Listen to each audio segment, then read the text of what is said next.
Bihar police previous year question paper को हम लोग देखने वाले हैं। Hello friends, welcome to the success Kendra. Friends देखिए, बिहार पुलिस की जो भर्ती 2025 में 19,838 पदों पर आई हुई है, यानी कि बिहार पुलिस न्यू वैकेंसी 2025 के लिए हम लोग Bihar police previous year question को इस सेशन में डिस्कस करेंगे।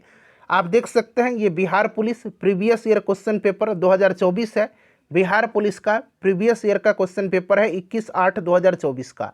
और इसी प्रकार से मैंने आपको Bihar police previous year question paper 2024 का 3 प्रीवियस ईयर का बिहार पुलिस का क्वेश्चन पेपर मैंने कराया हुआ है। जिन्होंने भी नहीं देखा है ज़रूर देख लीजिएगा, लिंक आपको डिस्क्रिप्शन बॉक्स में मिल जाएगा। मैंने इनका प्लेलिस्ट भी बना दिया है, आप चैनल पर चले जाइए और प्लेलिस्ट ओपन करके सभी वीडियोज़ को देख लीजिएगा। देखिए फ्रेंड्स, अगर आप चैनल पर पहली बार आए हुए हैं तो चैनल को सब्सक्राइब कर लीजिएगा और बेल आइकन को ज़रूर दबा लीजिएगा, ताकि आपको रेगुलर नोटिफिकेशन मिलते रहें और आपके एग्ज़ाम तक बिहार पुलिस के लिए यहाँ पर रेगुलर और महत्वपूर्ण कंटेंट आपको उपलब्ध करवाए जाएंगे। चलिए स्टार्ट करते हैं। एक बार सभी लोग प्लीज़ पहले सेशन को लाइक कर दीजिए और जब इसको कंप्लीट देख लीजिएगा तो कम से कम इसको एक ग्रुप में ज़रूर शेयर कर दीजिएगा। चलिए थोड़ा सा मैं जूम करता हूँ ताकि प्रश्न आपको और स्पष्ट रूप से दिखाई दे। देखिए पहला प्रश्न क्या पूछा गया है कि सांभर झील किस राज्य में स्थित है। आंसर अगर आप पहले से जानते हैं तो आंसर कमेंट करते चलिएगा, इससे आपका रिवीजन भी होते चलेगा। और जो भी मैं आपको एक्स्ट्रा फैक्ट्स बताऊंगा उसे भी आप ध्यानपूर्वक ज़रूर सुनेंगे। इससे क्या होगा कि एक प्रश्न के साथ साथ आपके 2 से 3 प्रश्न जो है कवर होते चलेंगे। चलिए देखिए, सांभर झील जो है ये किस राज्य में स्थित है, तो सांभर झील राजस्थान में है। और देखिए यहाँ से एक और प्रश्न बनता है कि भारत में अंतर्देशीय खारे पानी की सबसे बड़ी झील कौन सी है। तो भारत में अंतर्देशीय खारे पानी की सबसे बड़ी झील जो है ये आपका राजस्थान में है, सांभर झील। ठीक है ना। अच्छा, राजस्थान के कुछ और झीलों का मैं नाम बता रहा हूँ, जैसे कि जयसमंद झील। ठीक है ना, जयसमंद झील ये कहाँ पर है, राजस्थान में है। राजसमंद झील कहाँ पर है, तो राजसमंद झील भी कहाँ पर है, राजस्थान में ही है। अच्छा, पिछोला झील पूछा जाएगा कहाँ पर है, तो पिछोला झील भी राजस्थान में ही है। अच्छा, पुष्कर झील पूछा जाएगा, पुष्कर झील कहाँ पर है, तो ये भी राजस्थान में ही है। अच्छा, आपसे पूछा जाएगा कि फतेह सागर झील कहाँ पर है, तो फतेह सागर झील भी राजस्थान में ही है। क्लियर। अच्छा, बिहार के कुछ प्रमुख झीलें हैं उनको ध्यान रखिएगा। जैसे कि आपसे पूछा जाएगा कि कांवर झील कहाँ पर है, तो कांवर झील बिहार में है, बेगूसराय में है। अच्छा, घोघा झील कहाँ पर है, घोघा झील भी बिहार में है, कटिहार में है। ठीक है। अच्छा, अगर आपसे पूछा जाएगा कि कुशेश्वर स्थान झील कहाँ पर है, तो ये दरभंगा में पड़ता है, ये भी आप ध्यान रखेंगे। ठीक है, सारे पॉइंट्स ध्यान रखिएगा। चलिए देखिए, NH44 किसको जोड़ती है। इस क्वेश्चन पेपर को एक टेस्ट के तौर पर लगाइए। ऐसा समझिए कि आप एग्जाम में बैठे हैं, परीक्षा दे रहे हैं, और ईमानदारी पूर्वक सेशन के एंड में आप सभी लोग अपना अपना स्कोर जरूर कमेंट करके बताइएगा। देखिए NH44 जो है ना, ये श्रीनगर से कन्याकुमारी को जोड़ती है और यह भारत का सबसे लंबा राष्ट्रीय राजमार्ग है। ठीक है ना। तो यहाँ पर देखिए श्रीनगर से कन्याकुमारी। अच्छा फ्रेंड्स, 1-2 प्रश्न और इस तरह से पूछा जाएगा, जैसे कि आपसे पूछा जाएगा कि पूर्व पश्चिम गलियारा जो है या पश्चिम पूर्व गलियारा ये किसको जोड़ता है, तो पश्चिम पूर्व गलियारा जो है ये असम के सिलचर को ये आपके गुजरात के पोरबंदर से जोड़ता है। ठीक है ना, गुजरात के पोरबंदर से जोड़ता है, याद रखिएगा, पूर्व पश्चिम या पश्चिम पूर्व गलियारा। ठीक है। अच्छा, एक आपका है उत्तर दक्षिण गलियारा। उत्तर दक्षिण गलियारा जम्मू कश्मीर के श्रीनगर को तमिलनाडु के कन्याकुमारी से जोड़ता है। तो ये भी प्रश्न बिहार पुलिस में कई बार पूछा गया है, ध्यान रखिएगा। चलिए तीसरा प्रश्न है कि विश्व जनसंख्या दिवस कब मनाया जाता है। विश्व जनसंख्या दिवस फ्रेंड्स देखिए 2010 से लेकर के 2024 तक, पिछले बार जो बिहार पुलिस का एग्जाम हुआ था वहाँ तक बिहार पुलिस के पेपर में जितने भी हिस्ट्री के प्रश्न पूछे गए हैं प्रीवियस ईयर में, मैंने कल ही उनको एक कंप्लीट सेशन में कराया हुआ है। तो अगर आपने नहीं देखा है तो देख लीजिएगा, लिंक डिस्क्रिप्शन बॉक्स में आपको मिल जाएगा। देखिए, विश्व जनसंख्या दिवस प्रत्येक वर्ष 11 जुलाई के दिन मनाया जाता है। ठीक है। अच्छा, ये 2 अक्टूबर के दिन भी इम्पोर्टेंट है। 2 अक्टूबर के दिन क्या मनाया जाता है, अंतर्राष्ट्रीय अहिंसा दिवस मनाया जाता है, अंतर्राष्ट्रीय अहिंसा दिवस। ठीक है ना। चलिए उसके बाद देखिए, दलाई लामा भारत कब आए थे। बड़ा ही अच्छा क्वेश्चन है, बताइए दलाई लामा भारत कब आए थे। तो देखिए फ्रेंड्स, ये आए थे 1959 में। दरअसल 1959 में तिब्बत में चीनी शासन के खिलाफ एक विद्रोह हुआ था जो कि असफल हो गया था, और इस विद्रोह के बाद दलाई लामा को तिब्बत से भाग करके भारत में शरण लेनी पड़ी थी। ठीक है ना, इस चीज़ को आप ध्यान रखिएगा। तो यहाँ पर ऑप्शन बी राइट आंसर हो जाएगा। और दलाई लामा ने भारत के हिमाचल प्रदेश राज्य में धर्मशाला में निर्वासित तिब्बत सरकार की स्थापना किया और तब से वो वहीं पर रह रहे हैं। चलिए देखिए, सबसे कम महिला साक्षरता वाला राज्य कौन सा है? सबसे कम महिला साक्षरता, तो सबसे कम महिला साक्षरता जो है ये बिहार राज्य का हो जाएगा। कितना है यहाँ पर महिला साक्षरता? तो 51.5%। ये कई बार एग्जाम में पूछा गया है, ये आप एडजेक्ट याद रखिएगा। ठीक है ना। चलिए देखिए, इनमें से कौन 2024 में प्रोटेम स्पीकर बनाए गए थे? कौन इसमें 2024 में प्रोटेम स्पीकर बनाए गए थे? तो देखिए, प्रोटेम स्पीकर की नियुक्ति राष्ट्रपति करते हैं और 2024 में ये भर्तृहरि महताब को बनाया गया था। ठीक है ना। जैसे ही लोकसभा का अध्यक्ष चुन लिया जाता है, इस प्रोटेम स्पीकर का कार्य समाप्त हो जाता है। ठीक है। चलिए उसके बाद देखिएगा कि सबसे ज़्यादा गरीब राज्य कौन सा है इनमें से? सबसे ज़्यादा इसमें से गरीब राज्य कौन सा है? तो देखिए फ्रेंड्स, इसमें से अगर हम बात करते हैं सबसे ज़्यादा गरीब राज्य, तो जो नीति आयोग का बहुआयामी जो निर्धनता सूचकांक है उसमें आपका बिहार सबसे गरीब राज्य है। ठीक है, बिहार, झारखंड, उत्तर प्रदेश, ये सब गरीब राज्य हैं। देखिए, निम्न में से कौन सा शरीर का अंग या ग्रंथि शरीर के तापमान के नियमन के लिए उत्तरदायी है? कौन सा इसमें से अंग या ग्रंथि है? बताइए राइट आंसर यहाँ पर क्या होगा। तो फ्रेंड्स यहाँ पर थोड़ा सा ध्यान देंगे। देखिए फ्रेंड्स, पूछा गया है कि तापमान के नियमन के लिए उत्तरदायी है, तो फ्रेंड्स यहाँ पर यह आपका हाइपोथैलेमस हो जाएगा। हाइपोथैलेमस ग्रंथि जो मस्तिष्क में स्थित एक छोटा सा क्षेत्र है, यह शरीर के कई महत्वपूर्ण कार्यों को नियंत्रित और संपादित करता है, जैसे कि शरीर का तापमान नियंत्रण, भूख, प्यास, नींद जगाने का चक्र और अंतःस्रावी तंत्र, इन सबको ये नियंत्रित करता है। ठीक है ना, तो ये ध्यान रखिएगा। चलिए यहाँ पर आप देख सकते हैं एड्रिनल, इसको अधिवृक्क ग्रंथि भी कहा जाता है। एड्रिनल को अधिवृक्क कहा जाता है और इसका मुख्य कार्य विभिन्न महत्वपूर्ण हार्मोनों का स्राव करना है, जो शरीर में रक्तचाप, नमक संतुलन, तनाव प्रक्रिया और मेटाबॉलिज्म यानी कि चयापचय को नियंत्रित करने में मदद करता है। यहाँ पर देखिए पिट्यूटरी ग्रंथि, इसको मास्टर ग्रंथि भी कहा जाता है। इसको मास्टर ग्रंथि के नाम से भी जाना जाता है, इसको आप ध्यान रखिएगा। ठीक है ना। और यहाँ पर देखिए थायराइड है, तो थायराइड ग्रंथि थायरॉक्सिन हार्मोन का स्रावन करता है, ये भी आप ध्यान रखेंगे। चलिए देखिए, इनमें से कौन कालिदास द्वारा लिखित रचना नहीं है? प्रश्न को जब भी पढ़िएगा धैर्यपूर्वक और ध्यानपूर्वक पढ़िएगा, नहीं पूछा गया है ना। तो कालिदास की रचना अभिज्ञान, शकुंतलम, रघुवंशम, मेघदूतम, गीता नहीं है। ठीक है ना, याद रखिएगा इसमें से। ठीक है। चलिए अच्छा, यहाँ पर देखिए प्रयाग प्रशस्ति किस भाषा में लिखा गया है? प्रयाग प्रशस्ति के बारे में मैंने आपको प्रीवियस वीडियो में भी बताया हुआ है। देखिए प्रयाग प्रशस्ति की रचना किसने किया है? तो समुद्रगुप्त के दरबारी कवि थे हरिसेन। समुद्रगुप्त के दरबारी कवि हरिसेन ने प्रयाग प्रशस्ति की रचना किया है, प्रयाग प्रशस्ति को लिखा है, और इस प्रशस्ति को उन्होंने संस्कृत भाषा में लिखा था।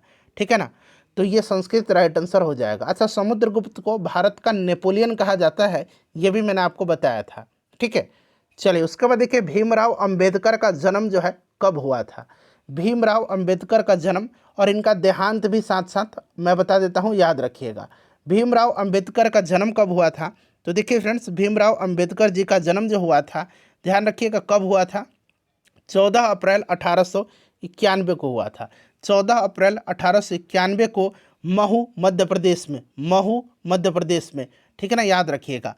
और देखिए इनका देहांत कब हुआ था? तो इनका देहांत हुआ था 6 दिसंबर 1956 को। 6 दिसंबर 1956 को इनकी मृत्यु हुई थी और इनको मरणोपरांत 1990 में भारत रत्न से सम्मानित भी किया गया था। ठीक है। चलिए उसके बाद देखिए उपराष्ट्रपति को हटाने का प्रस्ताव कहाँ पेश किया जाता है? उपराष्ट्रपति को हटाने का प्रस्ताव कहाँ पेश किया जाता है? बताइए राइट आंसर क्या हो जाएगा। तो देखिए फ्रेंड्स, पहले ध्यान दीजिएगा, जो ये आपका आर्टिकल 67 है ना, आर्टिकल 67 भारतीय संविधान का अनुच्छेद 67 में देश के उपराष्ट्रपति का कार्यकाल वर्णित है।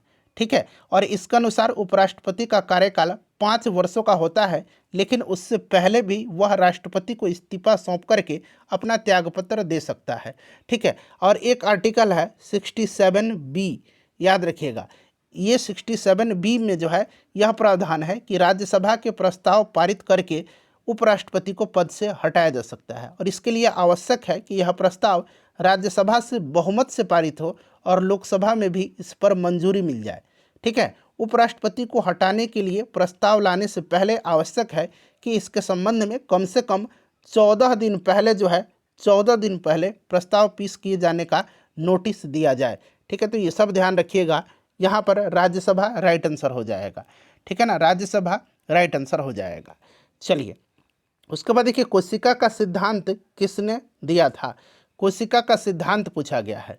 कोशिका का सिद्धांत जो है ये किसने दिया था, तो स्लाइडन और स्वान ने दिया था। ठीक है ना, स्लाइडन और स्वान, ये नाम ध्यान रखिएगा, इंपॉर्टेंट। कोशिका सिद्धांत का प्रतिपादन किसने किया था, तो स्लाइडन और स्वान ने किया था। ठीक है ना। चलिए, उसके बाद नेक्स्ट क्वेश्चन करेंगे कि राज्य चुनाव आयोग का उल्लेख संविधान के किस अनुच्छेद में है।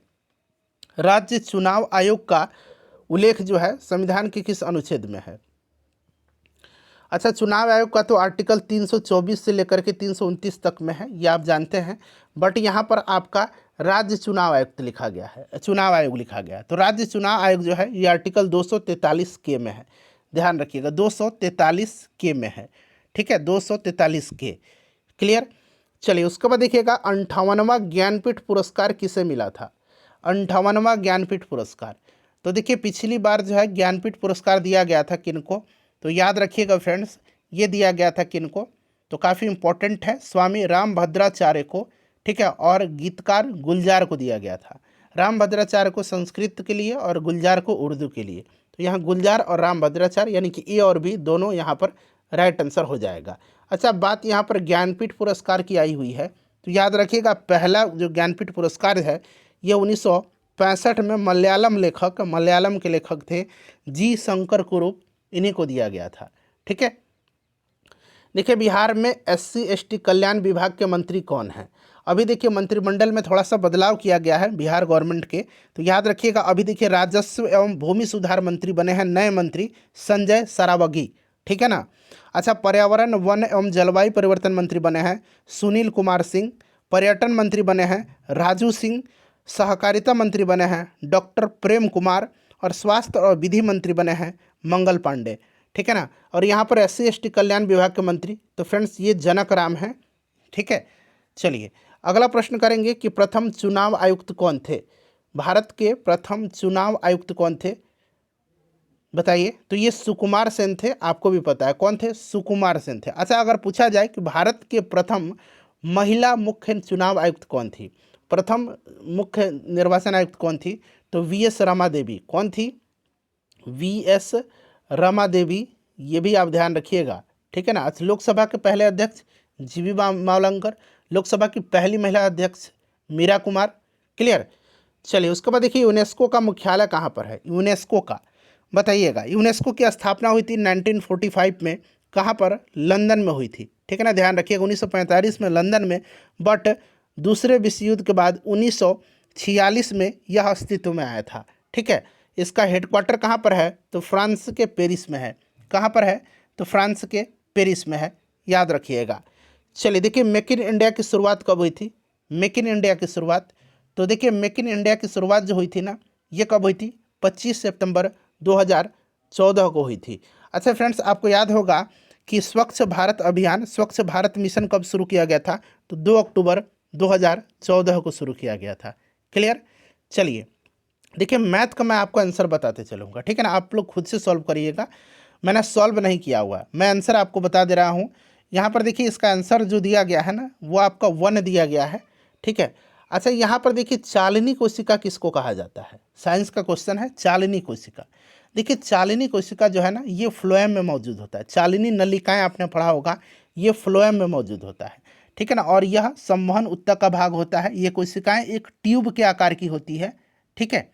चलिए, और इन्हीं कोशिकाओं से होकर के पत्तियों द्वारा बनाए गए कार्बनिक पदार्थ को संपूर्ण पेड़ पौधे तक पहुंचाया जाता है।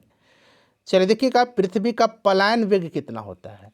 अच्छा, पलायन वेग होता क्या है, तो पलायन वेग वह वेग होता है जिस वेग से किसी वस्तु को ऊपर पृथ्वी से फेंका जाता है तो वह पृथ्वी पर वापस नहीं आता है, यही तो पलायन वेग है। 11.2 किलोमीटर प्रति सेकंड, याद रखिएगा। ठीक है। चलिए, आप सभी लोग ईमानदारी पूर्वक अपना अपना स्कोर जरूर कमेंट करके बताइएगा। देखिए इसका जो राइट आंसर हो जाएगा 23 का, वो कितना हो जाएगा, तो 625 हो जाएगा। नवरत्न में कौन सा समास है बताइए, नवरत्न में, तो नवरत्न में द्विगु समास है, ठीक है ना, द्विगु समास है, ये आप भी जानते हैं द्विगु समास है, नौ है नवरत्न, ठीक है। चलिए देखिए, समान नागरिक संहिता का उल्लेख भारतीय संविधान के किस अनुच्छेद में है, समान नागरिक संहिता, तो फ्रेंड्स ये आर्टिकल 44 में है और ये राज्य की नीति निर्देशक सिद्धांत में आता है, आपको भी पता है। अनुच्छेद 14 में क्या है, तो अनुच्छेद 14 याद रखिएगा, इसमें विधि के समक्ष समानता का अधिकार है, ठीक है। अनुच्छेद 21 में क्या है, अनुच्छेद 21 में जो है आपका प्राण एवं दैहिक स्वतंत्रता के संरक्षण का अधिकार है। और अनुच्छेद 356 जो है ये राज्यों में राष्ट्रपति शासन से संबंधित है, ठीक है। अगला प्रश्न, प्राण एवं दैहिक स्वतंत्रता संविधान के किस अनुच्छेद में उल्लिखित है, तो अभी बताया था मैंने आर्टिकल 21 में है, ठीक है, आर्टिकल 21 में है, इससे भी आप साथ साथ ध्यान रखेंगे। आर्टिकल 14 मैंने बता दिया, विधि के समक्ष समानता का अधिकार। अनुच्छेद 19 में नागरिकों को 6 तरह का स्वतंत्रता का उल्लेख किया गया है। और आर्टिकल 32 जो है संवैधानिक उपचारों के अधिकार से संबंधित है। चलिए उसके बाद देखिएगा, ये मैथ का क्वेश्चन है, एक पुस्तक की 12 प्रतियाँ 1800 रुपया में बेची जाती है, तो यहाँ पर इसका राइट आंसर आपका हो जाएगा कितना, 120 रुपया। देखिए निर्वात में प्रकाश की चाल कितनी होती है, अच्छा आप बताइए निर्वात में ध्वनि की चाल कितनी होगी, निर्वात में ध्वनि की चाल कितनी होगी, पहले आप लोग कमेंट करके बताइए, निर्वात में ध्वनि की चाल कितनी होती है। तो देखिए चूंकि ध्वनि जो है निर्वात में गमन नहीं करती है, ध्वनि को गमन के लिए माध्यम की आवश्यकता होती है, निर्वात में ध्वनि गमन नहीं करती, इसीलिए शून्य होगा, क्लियर। सबसे ज़्यादा ध्वनि की जो है चाल सबसे ज़्यादा किस में होता है, ठोस में होता है, ठीक है, फिर द्रव, फिर गैस में होता है। देखिए निर्वात में प्रकाश की चाल पूछा गया, तो 3 × 10⁸ मीटर प्रति सेकंड, ठीक है। चलिए उसके बाद देखिएगा कि 1942 में हजारीबाग जेल से कौन भागा था। देखिए 1942 में भारत छोड़ो आंदोलन के दरमियान जो है ना, राजेंद्र प्रसाद को बांकीपुर जेल में रखा गया था, बांकीपुर जेल में, और जयप्रकाश नारायण को जो है हजारीबाग जेल में रखा गया था। और ये हजारीबाग जेल से दीपावली की रात को भागे थे, ये भी आपको याद होगा। तो यहाँ पर देखिए जयप्रकाश नारायण हो जाएगा, ठीक है। चलिए विश्व का सबसे बड़ा पशु मेला कौन सा है, विश्व का सबसे बड़ा पशु मेला, तो ये सोनपुर मेला है, क्लियर। पुष्कर मेला कहाँ पर लगता है, तो राजस्थान में लगता है, याद रखिएगा, ठीक है ना। अच्छा बिहार के कुछ महत्वपूर्ण मेला हैं जो पूछा जाता है, जैसे कि आपसे पूछा जाएगा मलमास मेला, मलमास मेला का आयोजन बिहार में कहाँ होता है, तो राजगीर में होता है, राजगीर नालंदा में पड़ता है, नालंदा जिला में राजगीर में होता है मलमास मेला, ठीक है। अच्छा एक बौंसी मेला है, बौंसी मेला का आयोजन कहाँ पर होता है, बौंसी मेला का आयोजन होता है बांका में, ठीक है ना, तो बौंसी बांका याद रखिएगा, ठीक है। बांका में मंदार पर्वत भी है, पूछा जाता है कि मंदार पर्वत कहाँ पर, मंदार हिल, तो बांका में है, ठीक है। अच्छा एक पितृपक्ष मेला लगता है, पितृपक्ष मेला गया में लगता है, तो ये सब याद रखिएगा। मलमास कहाँ पर, राजगीर में नालंदा में, बौंसी कहाँ पर, बांका में, ठीक है, और पितृपक्ष कहाँ पर, तो गया में।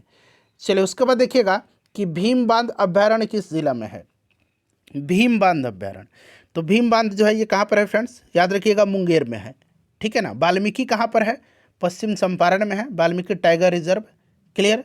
और उदयपुर, एक उदयपुर वन्यजीव अभ्यारण्य है, एक उदयपुर वन्यजीव अभ्यारण्य है, उदयपुर वन्यजीव अभ्यारण्य, तो उदयपुर वन्यजीव अभ्यारण्य जो है ये भी पश्चिम चंपारण में ही पड़ता है, ठीक है ना, याद रखिएगा, वेस्ट चंपारण में। चलिए 1975 के आपातकाल के दौरान बिहार का राज्यपाल कौन था। अच्छा देखिए 1975 के आपातकाल के समय अगर पूछा जाए कि 1975 में आपातकाल की घोषणा किस राष्ट्रपति ने किया था, तो क्या याद रखिएगा बताइए। तो देखिए 1975 में भारतीय राष्ट्रपति फखरुद्दीन अली अहमद ने प्रधानमंत्री इंदिरा गांधी की सलाह पर जो है आपातकाल की घोषणा किया था। फखरुद्दीन अली अहमद उस समय भारत के प्रेसिडेंट थे। और यहाँ पर बिहार का राज्यपाल पूछा गया है, बिहार के गवर्नर, तो ये रामचंद्र ढोंडिबा भंडारे थे, ठीक है ना, याद रखिएगा। चलिए अगला प्रश्न पूछा गया है कि बिहार का सबसे अधिक जनसंख्या घनत्व वाला जिला कौन सा है, सबसे ज़्यादा जनसंख्या घनत्व वाला, तो सबसे ज़्यादा जनसंख्या घनत्व शिवहर का है, ठीक है ना। सबसे ज़्यादा जनसंख्या पूछेगा तब पटना का है, सबसे कम जनसंख्या शेखपुरा का है, सबसे ज़्यादा जनसंख्या घनत्व शिवहर का है, ठीक है, सबसे कम जनघनत्व कैमूर, ठीक है ना, और सबसे ज़्यादा लिंगानुपात भी गोपालगंज में ही है। चलिए उसके बाद नेक्स्ट क्वेश्चन है, यहाँ इसका मैं आंसर बता देता हूँ आपका। इसका जो करेक्ट आंसर होगा फ्रेंड्स वो आपका हो जाएगा 25 शायद, हाँ एक बार सॉल्व करिएगा आप लोग। देखिए इसका 35 का राइट आंसर 96 है, क्या ऑप्शन में 96 दे रखा है। चलिए देखिए इलेक्ट्रॉन की खोज किसने किया था, इलेक्ट्रॉन की खोज। देखिए फ्रेंड्स इलेक्ट्रॉन की खोज किसने किया था बताइए, इलेक्ट्रॉन की खोज किसने किया था? तो इलेक्ट्रॉन की खोज जेम्स थॉमसन ने किया था, ठीक है ना, किसने किया था? जेम्स थॉमसन ने किया था। अच्छा न्यूट्रॉन की खोज किसने किया था? न्यूट्रॉन की खोज किसने किया था? चैडविक ने किया था। देखिए जेम्स चैडविक ने किया था न्यूट्रॉन की खोज, ठीक है। चलिए जापान पर परमाणु बम किसने गिराया था? तो ऑब्वियसली अमेरिका ने गिराया था दूसरे विश्व युद्ध के समय में, 6 अगस्त को हिरोशिमा पर और 9 अगस्त को नागासाकी पर, ठीक है। चलिए उसके बाद देखिएगा कि न्यूनतम लिंगानुपात वाला राज्य कौन सा है, न्यूनतम लिंगानुपात कहाँ पर है बताइए। तो न्यूनतम लिंगानुपात वाला राज्य हरियाणा राज्य है। अधिकतम पूछेगा तो केरला है, ठीक है। अच्छा बिहार का लिंगानुपात पूछेगा तब कितना होगा? बिहार का लिंगानुपात 918 है। बिहार का शिशु लिंगानुपात कितना है? तो 935 है। ये भी आप साथ साथ ध्यान रखेंगे, ठीक है। चलिए उसके बाद देख लीजिएगा कि बाल गंगाधर तिलक का जन्म कब हुआ था? बाल गंगाधर तिलक का जन्म, देखिए बाल गंगाधर तिलक का जन्म जो हुआ था ना, ये कब हुआ था, इम्पॉर्टेंट है, तो ध्यान रखिएगा। इनका जन्म जो हुआ था फ्रेंड्स ये 22 जुलाई 1856 को हुआ था, ठीक है ना। तो ऑप्शन में आपको यहाँ पर सॉरी 23 जुलाई को, 23 जुलाई 1856 को हुआ था, ठीक है। और इनकी मृत्यु जो हुई थी ना ये 1 अगस्त 1920 को हुई थी, जिस दिन असहयोग आंदोलन स्टार्ट हुआ था, ठीक है। इनका जन्म महाराष्ट्र के रत्नागिरी में हुआ था, ठीक है, याद रखिएगा, इम्पोर्टेंट है। और वैलेंटाइन सिरोल ने जो है बाल गंगाधर तिलक को भारत में अशांति का जनक कहा था। वैलेंटाइन सिरोल ने, सिरोल या चिरोल पढ़िए, वैलेंटाइन सिरोल ने कहा था, ठीक है। देखिए तीसरा बौद्ध संगति की किसके अध्यक्षता में हुई थी? तृतीय बौद्ध संगति की अध्यक्षता किसने किया था? देखिए ध्यान रखिएगा, पहला बौद्ध संगति की अध्यक्षता किसने किया था? महाकश्यप ने किया था, ठीक है। दूसरा बौद्ध संगति की अध्यक्षता सबाकामी ने किया था, ठीक है। तीसरा बौद्ध संगति की अध्यक्षता मोगलीपुत्र तीस ने किया था। चौथे बौद्ध संगति की अध्यक्षता वसुमित्र ने किया था, जबकि इसमें अश्वघोष ने इनकी सहायता किया था, ठीक है। ये सब आप याद रखिएगा। तीसरा बौद्ध संगति पूछा गया है, मोगलीपुत्र तीस अशोक के समय में हुआ था, पाटलिपुत्र में। चलिए उसके बाद देखिए राष्ट्रपति पर महाभियोग की प्रक्रिया किस अनुच्छेद में है? तो महाभियोग आर्टिकल 61 में है, आपको अच्छे तरीके से पता होगा। अनुच्छेद 52 में क्या है? तो इसमें कहा गया कि भारत का एक राष्ट्रपति होगा, ठीक है। आर्टिकल 74 में क्या है? तो राष्ट्रपति की सहायता और सलाह के लिए एक मंत्रिपरिषद होगा, ठीक है। और देखिए अनुच्छेद 80 क्या है? इसमें राज्यसभा की संरचना की बात कही गई है, ठीक है। तो ये सब भी फ्रेंड्स आप साथ साथ ध्यान रखेंगे। चलिए बंगाल विभाजन किसके समय में हुआ था?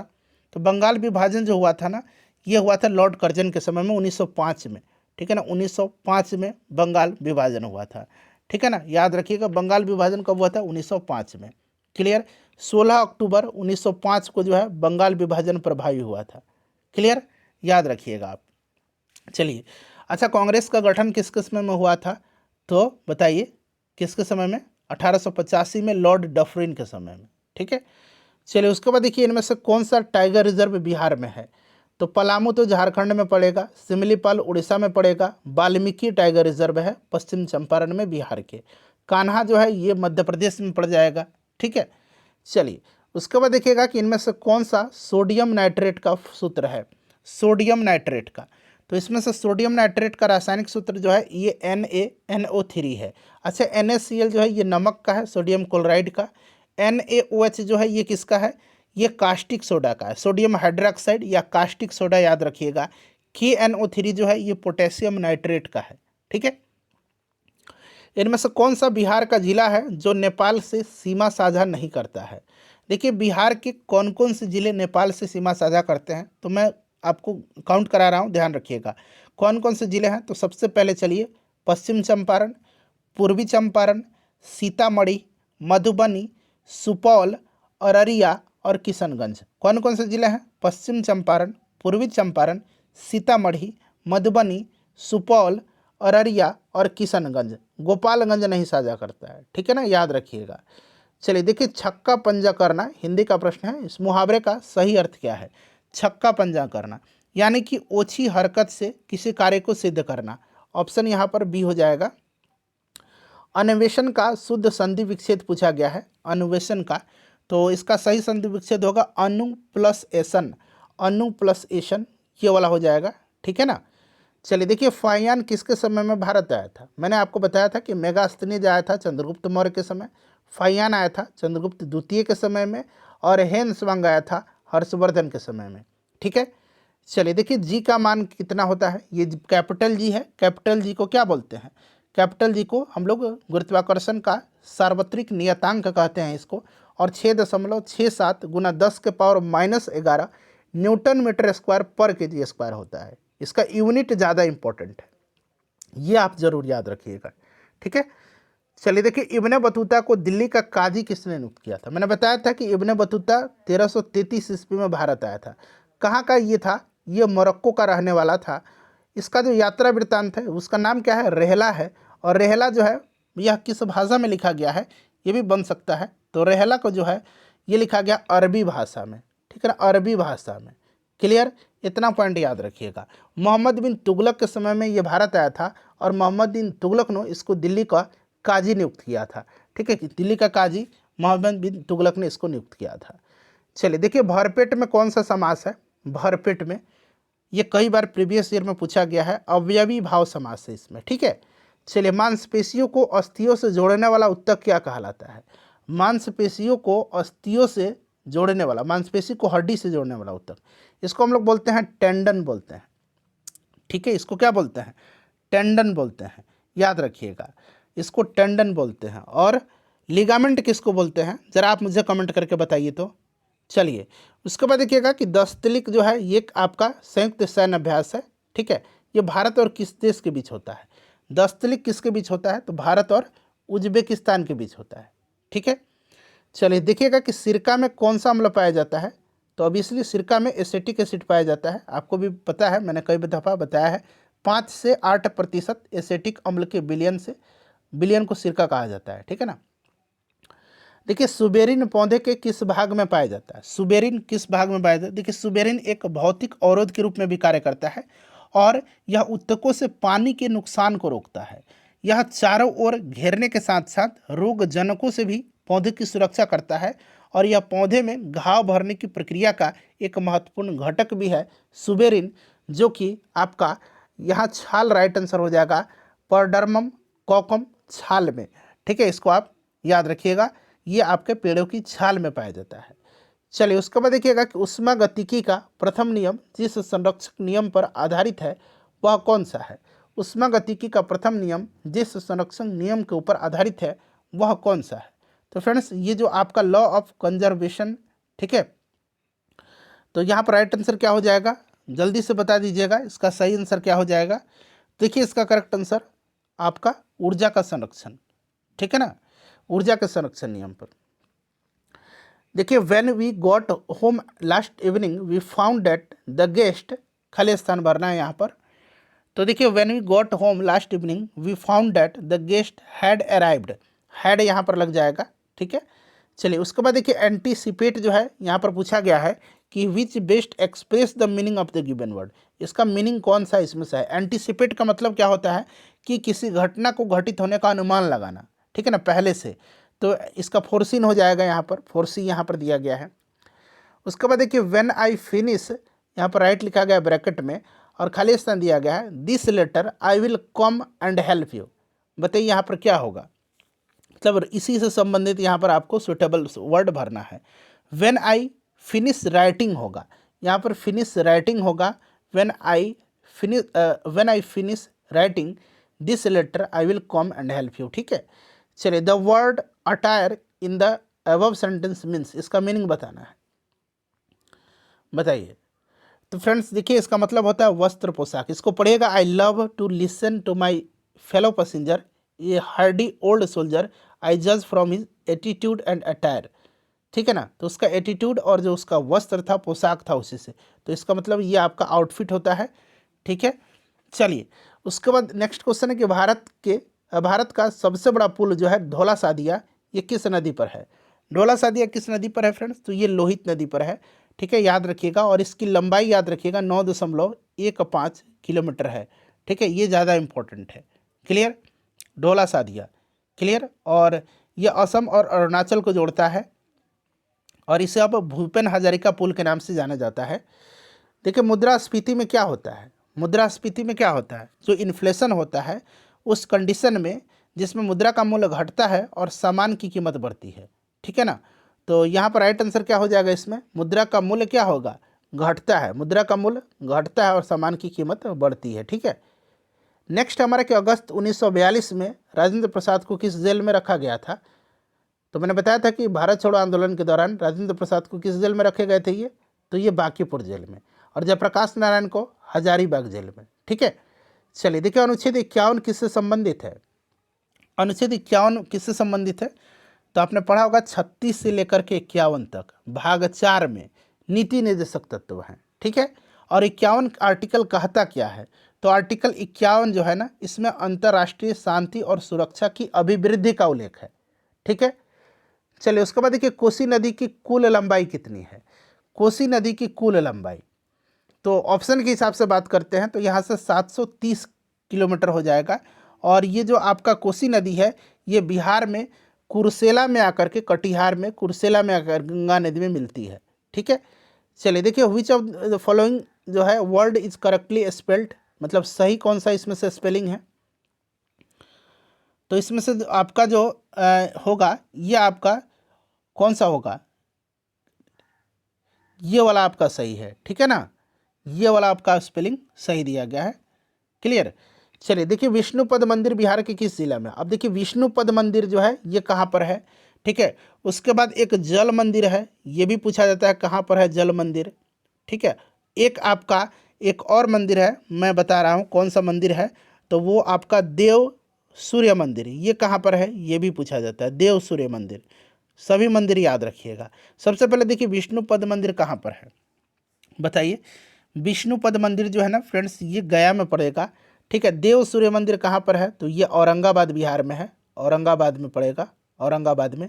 जल मंदिर कहाँ पर है, तो जल मंदिर जो है ये आपका पावापुरी नालंदा में है, ठीक है, पावापुरी नालंदा में। चलिए देखिए विक्रमशिला और नालंदा विश्वविद्यालय किस राज्य में है, विक्रमशिला जिस विश्वविद्यालय आपको पता है ना, किसने स्थापना करवाया था विक्रमशिला का, तो पाल वंश के शासक धर्मपाल ने।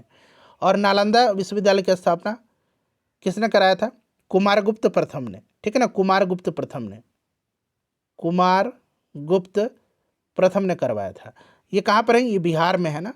चलिए देखिए भारत के प्रथम गृह मंत्री कौन थे, तो भारत के प्रथम गृह मंत्री और भारत के पहले उप प्रधानमंत्री ये सरदार वल्लभ भाई पटेल थे, ठीक है ना, याद रखिएगा, क्लियर।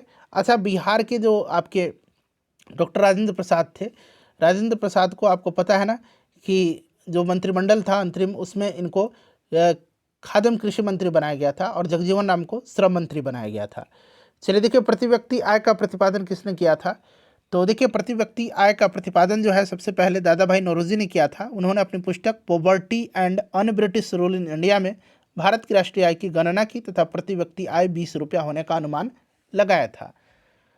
दादा भाई नौरोजी को क्या कहा जाता है, grand old man of India कहा जाता है, भारत का वयोवृद्ध व्यक्ति, ठीक है। और देखिए फ्रेंड्स याद रखिएगा इनकी पुस्तक मैंने बताया है poverty and un British rule in India, बड़ा इंपॉर्टेंट है। चलिए डेयरी मत्स्य पालन और कृषि किस क्षेत्र के अंतर्गत आते हैं, ये भी प्रश्न अच्छा है। तो देखिए डेयरी यानी कि पशुपालन, मत्स्य पालन यानी कि मछली पालन और कृषि जो होता है ये अर्थव्यवस्था के प्राथमिक क्षेत्र के अंतर्गत आते हैं, ठीक है, याद रखिएगा, क्लियर। अच्छा याद रखिएगा फ्रेंड्स कि द्वितीयक क्षेत्र के अंतर्गत विनिर्माण क्षेत्र आता है, विनिर्माण क्षेत्र आता है, विनिर्माण क्षेत्र।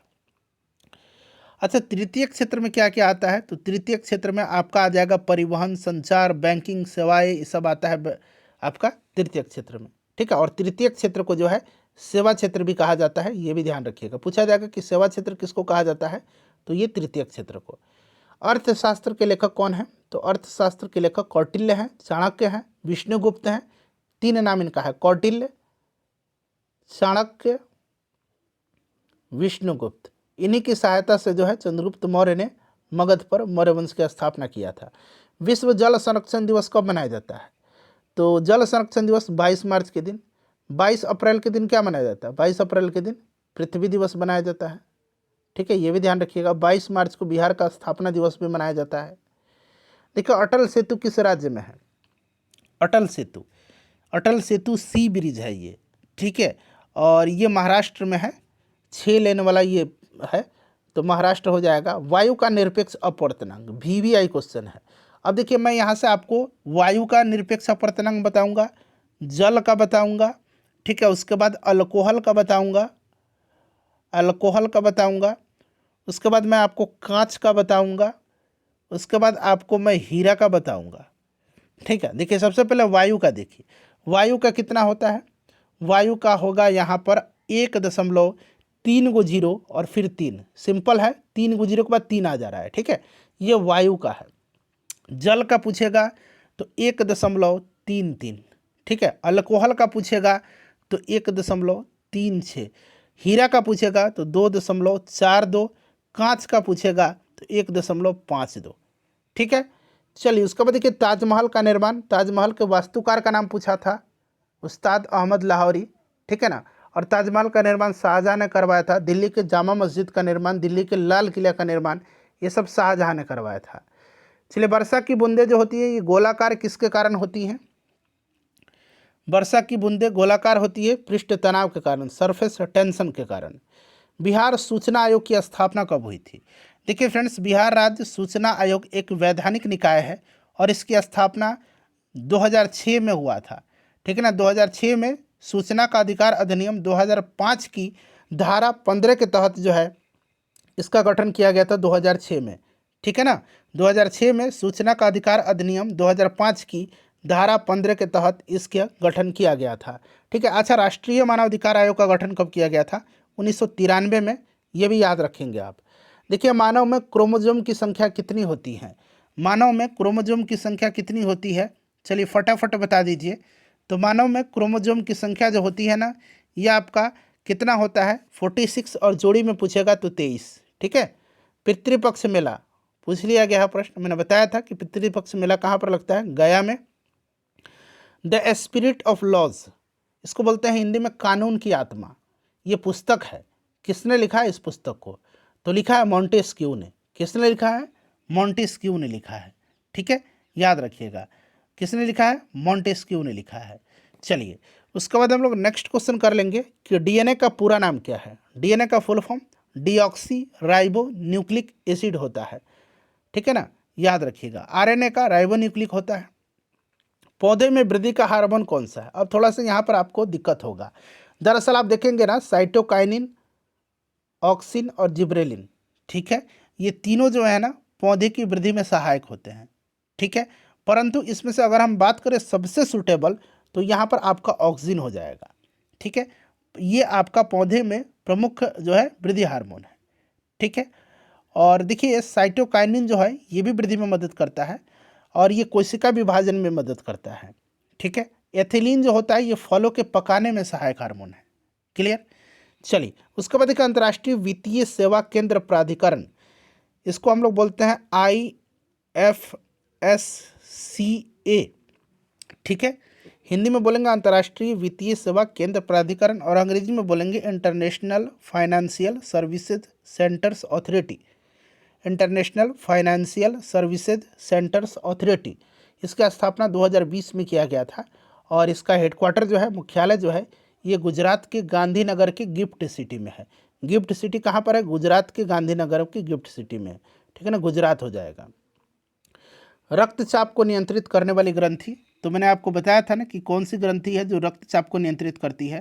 तो स्टार्टिंग में ही मैंने आपको बताया था कि ये अधिवृक्क ग्रंथि है, एड्रेनल ग्रंथि है, जो शरीर में रक्तचाप, नमक संतुलन, तनाव प्रक्रिया और मेटाबॉलिज्म यानी कि चयापचय को जो है नियंत्रित करता है, ठीक है।